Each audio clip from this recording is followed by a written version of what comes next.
Jesus and his disciples were near the vicinity of Caesarea Philippi. This ancient town has a long history, one that began long before it was occupied by Rome and given its Roman name.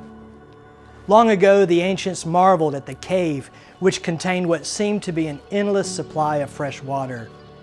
The area was beautiful and lush, and the spring there served as one of the main sources of water for the Jordan River that filled the Sea of Galilee. The topography of the area was fertile, and it led the pagans to believe that the cave was the doorway to the underworld where the fertility gods lived part of the year.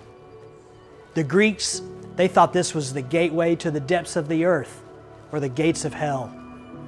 The Greeks also thought the cave was home to one of their gods named Pan.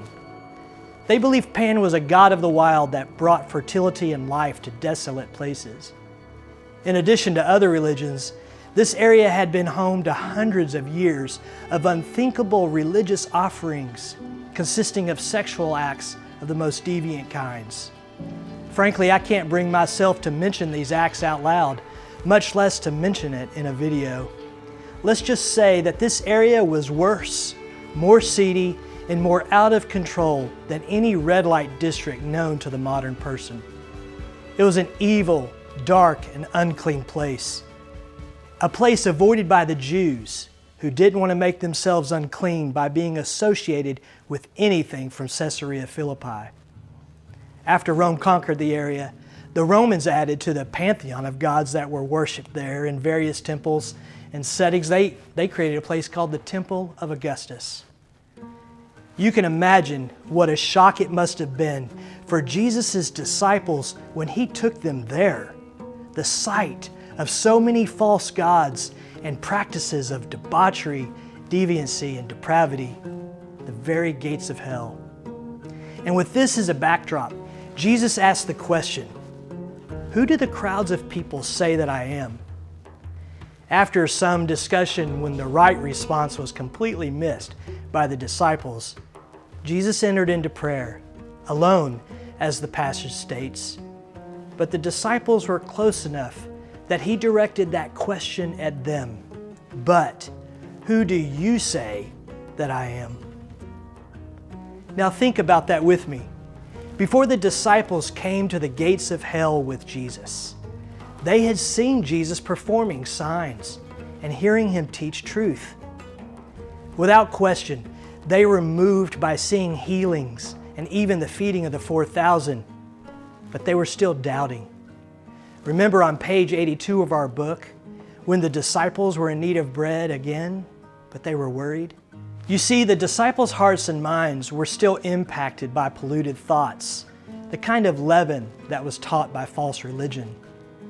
They were impacted by their political views that had permeated their hearts and minds. Jesus had already proven to them that he was greater than all their wrong ideologies, and he was wanting them to have faith in him, the kind of faith that would stabilize them no matter what their circumstances were. No matter the volume of other voices of false religion or oppression or worldly political structures, he wanted them on a sure foundation, one that would cause them to be unshaken. So when Jesus' disciple, Simon Peter, answered, "You are the Christ, the Son of the living God," Jesus responded with, "Blessed are you, Simon Bar-Jonah. You get it. You really get it. The eyes of your heart understand. You are made new. I now call you Peter, and on this rock, one of faith, eyes opened by the Father, this is where my church is built. Right here, in the midst of all these other gods, false religion, and oppressive governments.